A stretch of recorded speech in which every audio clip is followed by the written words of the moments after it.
ይስጥልን ውድ ኢትዮ ከረንት ዩቲዩብ ገጽ ተከታዮችና አድማጮች እንደምን አላችሁ? ለዕለቱ የተመራረጡትን አርዕስተ ዜና ወደ እናንተ ይዘን ቀርበናል። ኢራን ራሴን ለመከላከል የምፈጽመውን ጥቃት አጠናክሬ ቀጥላለሁ አለች። ኢራን ጦርነቱ እንዲቆም ከአሜሪካ ጋር ንግግር መጀመሯን ለማመን ከብዷታል አሉ የአሜሪካው ፕሬዝዳንት ትራምፕ። በሆርሙዝ የባህር መስመር ላይ ጥብቅ ቁጥጥር እንደምታደርግ አስጠነቀቀች። ኢራን አዲስ የወጡ ባህር ላይ የትራንዚት ደንቦች በተግባርና በሆርሙዝ ወሽመጥ በኩል ከማለፉ በፊት የፍቃድ ጥያቄ ያላቀረበ አንድ የጭነት መርከብ መምታቷን የሚያሳይ ምስል ይፋ አድርጋለች። በዚህም ጉዳይ ዜና ጥንቅራችን አካተናል። አብዮታዊ ዘበኛ IRGC በቴህራን አቅራቢያ የላቁ የአሜሪካ ስውር የክሩዝ ሚሳኤሎች መጥቶ መጣሉን ገልጿል። ከዜና ትንታኔያችን የምሰሙት ይሆናል። በአሁኑ ሰዓት ሩሲያ በቀን ቢያንስ $760 ሚሊዮን እያመነጨች ነው። ምክንያቱም በኢራን ውስጥ ያለው የሩሲያ ነዳጅ ፍላጎት እየጨመረ በመምጣቱ ነው። በዚህም ጉዳይ ዜና ጥንቅራችን አካተናል። ቆይታችሁ የምሰሙት ይሆናል። 80 የኢራን ባላስቲክ ሚሳኤሎች የኢራን ቁልፍ የአየር ኃይል ጣቢያ ደበደቡ። የኢራን እስላማዊ አብዮታዊ ዘብ እስራኤል ስልታዊ ወታደራዊ ይዞታ ላይ እጅግ አውዳሚ የተባለ ሚሳኤል ጥቃት መፈጸሟን አስታውቀዋል። በጥቃቱ 180 የሚሆኑ የረጅም ርቀት ባላስቲክ ሚሳኤሎች ጥቅም ላይ የዋሉ ሲሆን ኢላማቸው በስኬት መምታታቸው ተገልጿል። በዚህም ጉዳይ የጥቃቱ ዋና ዋና ዝርዝሮች ምንድናቸው የሚለውም የዜና ጥንቅር ያካተናል። እነዚህን የመሳሰሉ አርዕስተ ዜና ወደ እናንተ ይዘን ቀርበናል። ቤተሰብ ለመሆን ላይክ፣ ሸር፣ ሰብስክራይብ ማድረግዎን እንዳይረሱ። ወደ መጀመሪያ ዜና ትንታኔያችን ስናልፍ የኢራን አብዮታዊ ዘበኛ አየር መከላከያ ሰራዊቱ ወደ ስልታዊ ስፍራ እየተቃረቡ የነበሩ ሁለት AGM 150 JSSM የተባሉ ሚሳኤሎች አዲስ በተሰማሩ የተቀናጀ መከላከያ ስርዓቶች አማካኝነት መጥቶ መጣሉን አስታውቋል። የኢራን አብዮት ዘበኛ IRGC የቴህራን አቅራቢያ የላቁ የአሜሪካ ስውር ክሩዝ ሚሳኤሎች መጥቶ መጣሉን ገልጿል። የአሜሪካ ዲፕሎማሲያዊና ወታደራዊ አማራጮች በማቀናጀት በኢራን ላይ የምታደርገውን ጫና በጨመረበት በዚህ ወቅት የቀረበው ይህ መረጃ እስካሁን በገለልተኛ ወገን አልተረጋገጠም። ኢራን ራሴን ለመከላከል የምፈጽመውን ጥቃት አጠናክሬ ቀጥላለሁ አለች። ኢራን ጦርነት እንዲቆም ከአሜሪካ ጋር ንግግር መጀመሯን ለማመን ከብዶታል ያሉት የአሜሪካ ፕሬዝዳንት ትራምፕ የኢራን የውጭ ጉዳይ ሚኒስትር አባስ አራግቺ ቴህራን በፕሬዝዳንት ትራምፕ በኩል ጦርነት ለማቆም የቀረበ የመነሻ ሀሳብ ውድቅ በማድረግ የራሷን ቅድመ ሁኔታ ይፋ አድርጋለች። ኢራን አሁን ምንም አይነት የመደራደር ፍላጎት የላትም ያሉት ሚኒስትሩ ራስዎን ለመከላከል የምትፈጽመው ጥቃት ግን አጠናክራ ትቀጥላለች ብለዋል።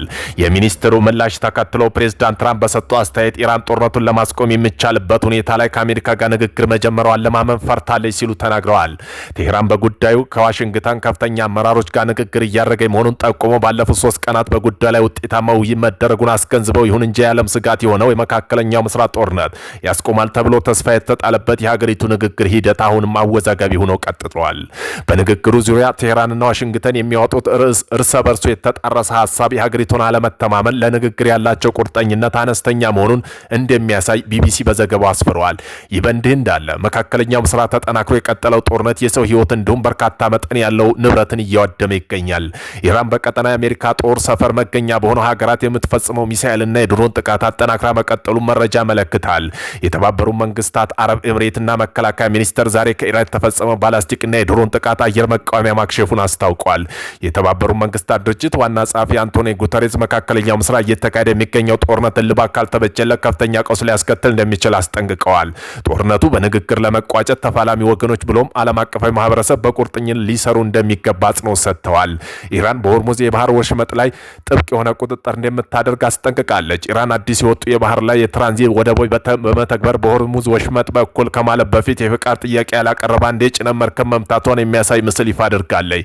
የሀገሪቱ ባለስልጣን ማስጠንቀቂያ የሰጡት ደንብ የማያከብሩ መርከቦች ላይ ብቻ ትኩረት እንደሚያደርጉ በመግለጽ ሲሆን አስቀድሞ የማሳወቅ ግዴታ ለሚመጡ መርከቦች ግን ደህንነቱ የተጠበቀ ጉዞ እንደሚፈቀድላቸው አረጋግጠዋል። ይህ እርምጃ በክልሉ እየታየ ባለው ከፍተኛ ውጥረት ውስጥ ቴህራን በዓለም ላይ እጅግ ወሳኝ በሆነ የንግድ መርከብ መተላለፊያ መስመር ላይ ያለ ቁጥጥር እያጠናከረ መሆኑን ያሳያል። 80 የኢራን ባላስቲክ ሚሳኤሎች የእስራኤልን ቁልፍ አየር ኃይል ጣቢያ ደበደቡ። የእስራኤል እስላማዊ አብዮታዊ ዘብ IRGC በእስራኤል ስልታዊ ወታደር ይዞታዎች ላይ እጅግ አውዳሚ የተባለ ሚሳኤል ጥቃት መፈጸሙን አስታውቋል። በጥቃቱ 180 የሚሆኑ የረጅም ርቀት ባላስቲክ ሚሳኤሎች ጥቅም ላይ የዋሉ ሲሆን ኢላማቸው በስኬት መምታታቸው ተገልጿል።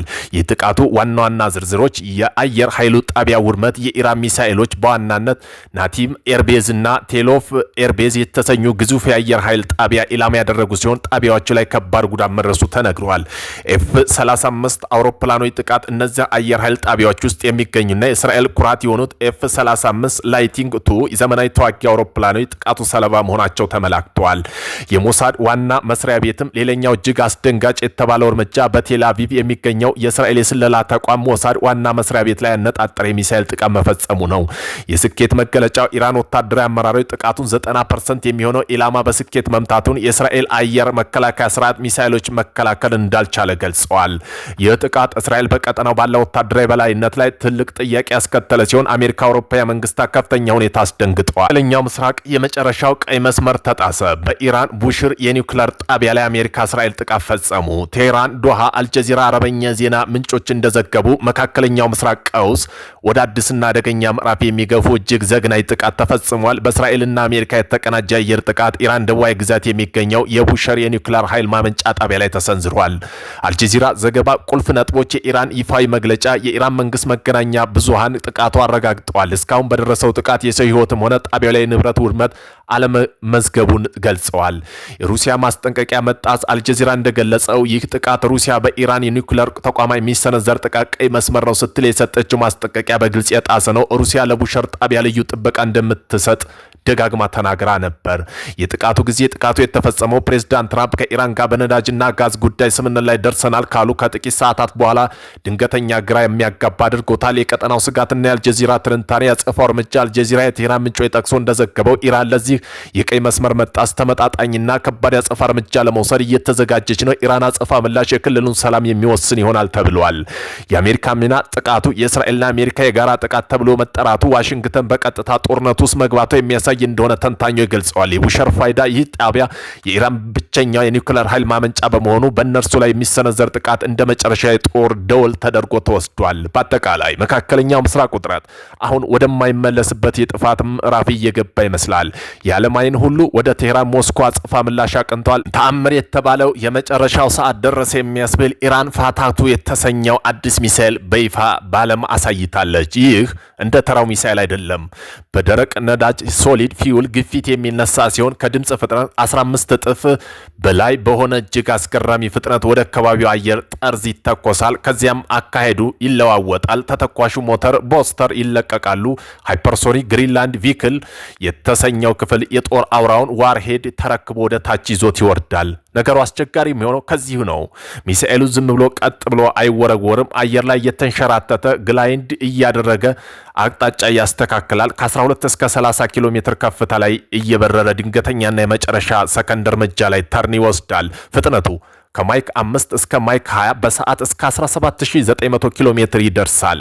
በዚህ ፍጥነት የአይረን ዶም እንዲሁም አሮውን የሚባለውና ዳቪድ ስሊንግ ያሉት የመከላከያ ስርዓት ምላሽ ለመስጠት እንኳ ጊዜ አይኖራቸውም። ስለዚህ ፈጣን ብቻ ሳይሆን አየር ላይ የሚዘዋወር ነው። ይህ ጥምረት ደግሞ እጅግ ለመግታት አስቸጋሪ ያደርገዋል። ይህ መሳሪያ ኢራን የምትለውን በትክክል የሚሰራ ከሆነ አሁን ላይ ያለው የመከላከያ ግንባታ ትርጉም አልባ የሚያደርገው ይሆናል።